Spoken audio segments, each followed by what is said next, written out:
Shana Tova, Gamar Chatimat Tova. You're welcome to close your machzor for a few minutes now. On a trip to Israel some years ago, I was invited to a very special visit to the archive of Yad Vashem, Israel's remarkable Holocaust museum. There we met an extraordinary soul, Shaya Ben Yehuda, Director of International Relations for Yad Vashem, a professorial man in his late middle age, soft of features, gentle of demeanor, dressed in a tweed jacket, bow tie. He tells us that Yad Vashem holds 140 million documents. Until recently, they were stored in file cabinets and crates and warehouses all over Israel, far too many to catalog. But some years ago, Yad Vashem obtained a supercomputer and a software protocol that scans and catalogs documents and remarkably connects them to one another. Imagine a jigsaw puzzle of 140 million pieces in 20 different languages from 24 countries and cultures, and suddenly a way to put them together. Our project, he tells us, is to make a dossier, a file, a biography of every victim of the Holocaust, every single one. He shows us an example. A French woman, Hannah Goldberg, taken from her family home in Paris in 1943, dies at Auschwitz later that year. In 1980, her surviving sister, now living in New York, visited Yad Vashem and filed a report identifying Hannah as a victim of the Holocaust, and she left an old photo. For 30 years, this remained, as so many other documents, just sitting in a file somewhere. But once the computer was up and running, the pieces come together. Shaya pulls a document from a file. This is the deportation order that took Hannah Goldberg from Paris to the holding camp at Dancey. And here is the deportation order transferring her from Dancey to Auschwitz. And here is the train manifest with her name and the number of the boxcar that took her. And here, the entry log to the Auschwitz concentration camp on the day she arrived, which was the day she was taken to the gas chambers and murdered. But there's more, he tells us. And this is astonishing. Here is a letter Hannah Goldberg wrote to her mother and to her sister. Somehow, she wrote it on the train on the way to the concentration camp and dropped it out of the car when the train stopped in a French village. It was retrieved by a French railway worker who turned it over to the troops who liberated the town, who sent it on to Yad Vashem. In the letter to her mother and sister, Hannah Goldberg says, "Please don't be afraid. Don't be sad. Don't give up on life. Don't give up hope. I'm strong. You be strong too." And now Shaya tells us Hannah Goldberg is a person again. The Nazis took her and made her a number. We have made her a human being once again, a person with a soul, with love, with courage. That's what we hope to do for every victim of the Holocaust. Give them back their names, their faces, their words, their stories. By this time, everyone in our group is weeping openly. So as everyone else leaves, I approach him and I say, "Let me ask you, if I could, how do you do this? How do you find the strength? What inspires you? What drives you to do this?" And he looks at me for a very long moment, deciding if it's safe. And he says, "Rabbi, we Jews, we don't throw anyone away. Not the living, not the dead. They're too precious. We don't throw anyone away. as good a definition of Jewish ethics as I know. We Jews, we don't throw anyone away. It begins in the eyes, who we see and who we don't see. Sight is a physiological reflex when light hits the retina. Vision is something else. Vision is a social construct. We are taught what to see. We are taught what not to see.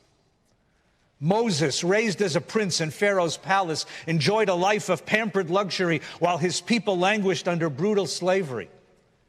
One day, the Torah teaches, he stepped out of the palace, but what does he see? Slaves in Egypt were socially invisible. A slave was no more than a quantity of work personified. But the Torah says, Vayar b'sivlotam. Something happens to Moses, and his eyes are open, and he sees the slavery, the suffering of his people. And then, Vayar ish mitzri makeh ish ivri me'echav. Moses sees an Egyptian man beating a Hebrew man. The word ish, man, is repeated twice in the sentence. Not a master disciplining a recalcitrant slave, but two human beings engaged in a transaction of violent brutality. He looks past all the screens erected by the culture. He doesn't see class or status or position. He sees only the truth of human suffering. He sees and he feels and he's moved to respond. That's the beginning of our ethics.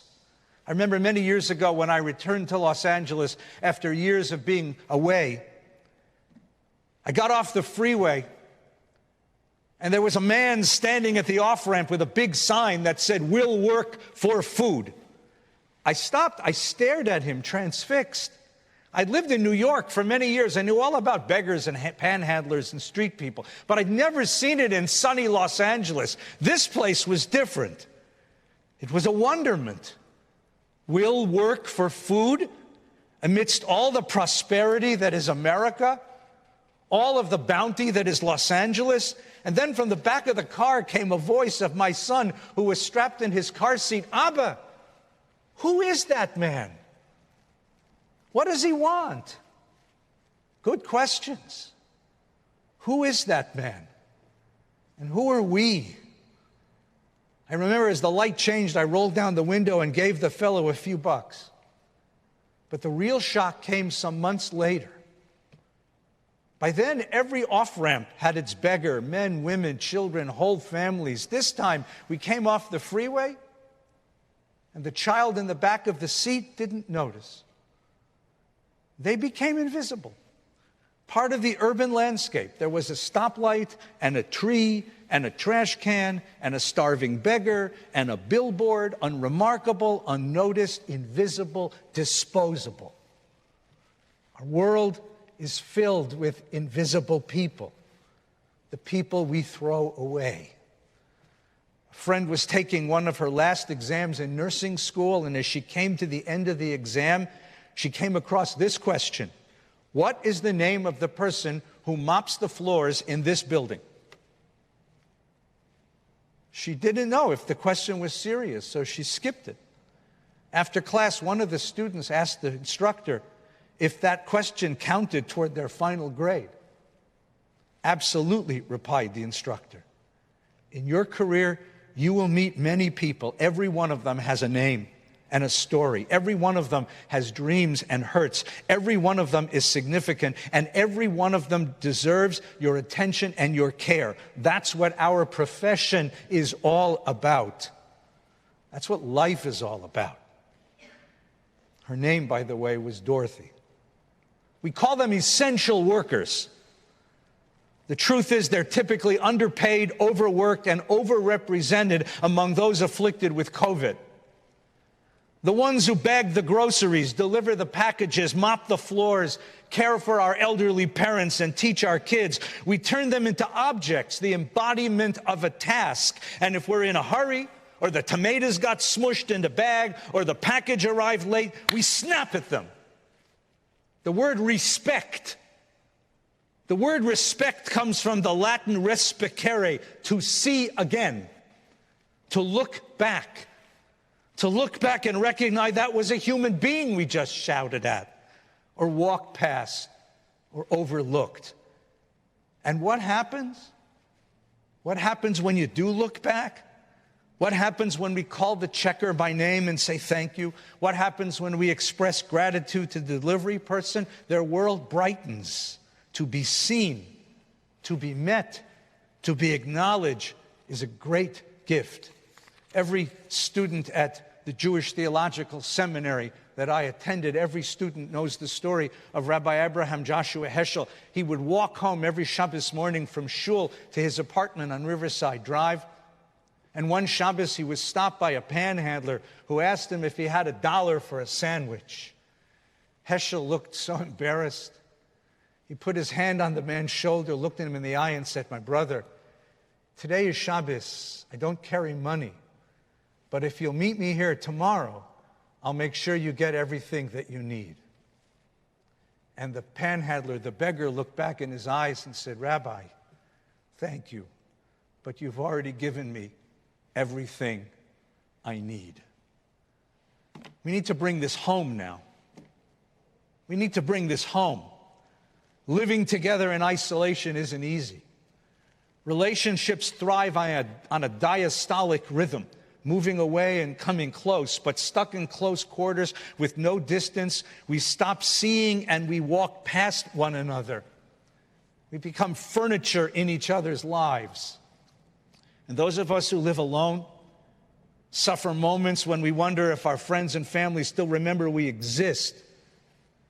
This Yontif, we must repent for all the times we didn't notice, didn't share appreciation, failed to share affection, forgot to express how much we mean to one another. That's our tshuva.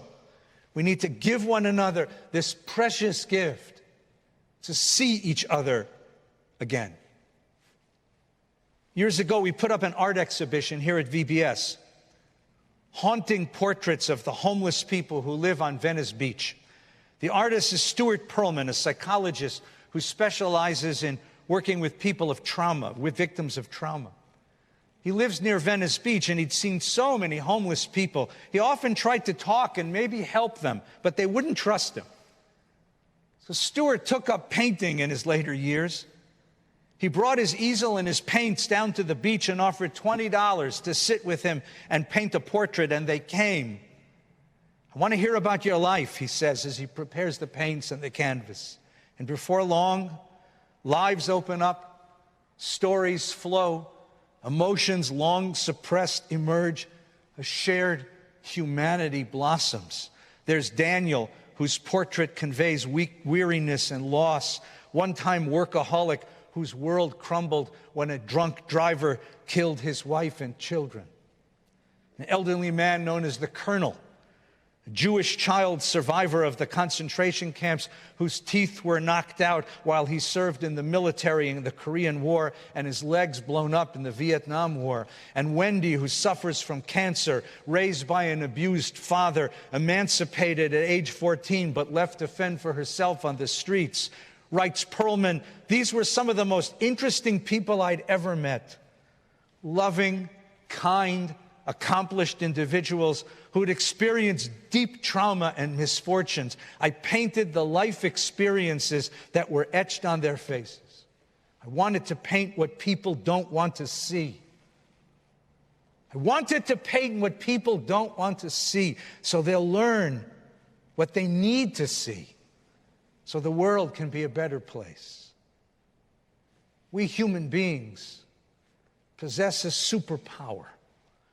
We walk the world as individuals, and we have a remarkable capacity to step out of our individuality, out of our subjectivity, out of ourselves, to share the inner life of another, to see the world through someone else's eyes, to enter into their feelings, to act in such a way that they know they are understood, that they are heard, that they matter.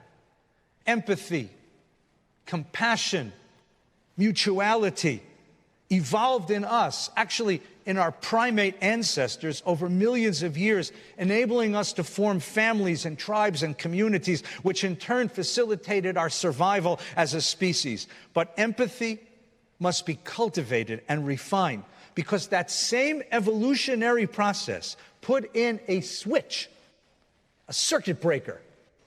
We feel empathy with those who are closest to us in our own circle, those most like us. And conversely, we treat those who are different and unfamiliar with fear, suspicion, and hostility. Our biology, it turns out, our biology has made it easy to love your neighbor as yourself, but hard to love the stranger. But that is exactly what the Torah commands. In Exodus, you shall not oppress the stranger, for you know the heart of the stranger. You were strangers in the land of Egypt. In Leviticus, the stranger who resides with you shall be one of your citizens. You shall love him as yourself, for you were strangers in the land of Egypt. In Deuteronomy, you shall love the stranger, for you were strangers in the land of Egypt. This is where the Torah uplifts and refines our human nature. We are to honor our parents, obey the prophets, revere the elders, but we are commanded to love the stranger, because the Torah's ethic is constructed for the singular purpose of dismantling that evolutionary switch, to teach us to see ourselves in the other, to release us from fear and hostility, to expand the reach of our empathy. No one's suffering is irrelevant. No one is to be rendered invisible. No one is outside the circle of our compassion. We don't throw anyone away. Empathy, compassion, mutual responsibility, good words for a Yontif morning. But it's so much more than that now. Coronavirus, has taught us just how small this planet really is and just how vulnerable we are. Coronavirus, great irony that in order to prevent its spread, we have to stay away, but to cure it, we're going to need to come together. Coronavirus is a global problem, and it will only be solved with global vision. That's what we face in the years ahead. The issues that we will face will be global. Evolution programmed empathy into our species so that we could survive, because only by binding together could we meet the threats of the environment. And that's true once again. If technological imagination and ingenuity were the skills that drove the 20th century, empathy will be the skill that drives the 21st. To meet global threats, to survive as a species on this tiny planet, we will have to learn to reach beyond our boundaries and our borders, beyond our fears and suspicions, to listen and engage and hear one another, to work together on a global scale. God, help us do that before it's too late, or the world will throw us away. There's a story that I cherish. I tell it frequently. It's about a rabbi who once asked his students, how do we know when night has ended and day has begun? And the students thought they grasped the importance of the question. After all, there are prayers and rituals and rites that can only be done at nighttime, and there are prayers and rituals and rites that can only be done in the daytime. It's important to know how you can tell when night is over and day has begun. It's important to get the rites and rituals right. So the first and brightest of the students offered an answer. Rebbe, when I look out at the fields and I can distinguish where my field ends and my neighbor's field begins, that's when night is ended and day has begun. And the second student said, Rebbe, when I'm in the field and I look back and I can see a house and I know it's my house or the house of my neighbor, that's when night has ended and day has begun. And the third student said, Rabbi, when I look out at the fields and I see an animal, and I can tell whether it's my animal or the animal of my neighbor, then I know that's when night has ended and day has begun. Each answer brought anguish to the Rebbe's face, and he begins to weep, and he begins to cry, and the students don't understand. They don't understand. And finally he says to them, you only divide? You divide your house from your neighbor's house, your field from your neighbor's field, your animal from another. All you can do is divide and to separate and disjoin. Is that all you can do? Is that what the world is about? Is the world not already split enough into fragments and pieces? Is that what Torah is for? Is that what faith is, to divide? Is that what we've been put into the world for? No, that can't be the way. That can't be the way. So the students look into the face of the Rebbe and say, "No, Rebbe, so how do you know when night is over and day begins?" And the Rebbe lowers his eyes and says, "My children, when you turn and look into the face of the person who sits next to you, who stands next to you, who faces you on the street, in the market, in the workplace, in the world, when you look into a face and you can see that's the face of your brother, that's the face of your sister, then, and only then, is the long, dark night over and the new day begun. May the long, dark night soon come to an end, and may we all bring that new day. Amen.